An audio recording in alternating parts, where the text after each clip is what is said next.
আসসালামু আলাইকুম ওয়া রাহমাতুল্লাহ নাহমাদুহু ওয়া নুসাল্লি আলা রাসূলিহিল কারীম আম্মা বাদ।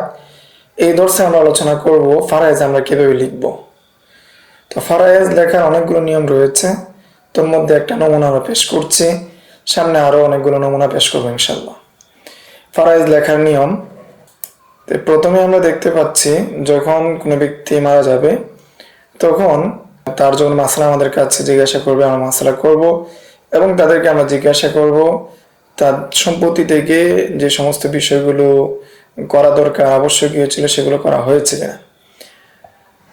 যদি হয়ে থাকে তাহলে আমরা উল্লেখ করব যে মরহুম আব্দুল্লাহ সাহেব, যেমন আমরা আমাদের শেষ যেই দর্স ছিল সেখানে আলোচনা করা হয়েছে যে ব্যক্তি মারা গিয়েছে তার নাম আব্দুল্লাহ, সেই সূত্র থেকে আমরা বলছি যে আমরা লিখব যে মরহুম আব্দুল্লাহ সাহেবের স্থাবর অস্থাবর সকল সম্পত্তি হতে তার কাফন দাফন ও কর্জ আদায় করার পর জায়েজ ওসিয়ত থাকলে তা সম্পদের 1/3 থেকে আদায় করত। অবশিষ্ট সম্পদ নিম্নে বর্ণিত ওয়ারিশগণের সত্যতা প্রমাণে ইসলামী শরীয়তের বিধান অনুযায়ী বন্টন করা হলো।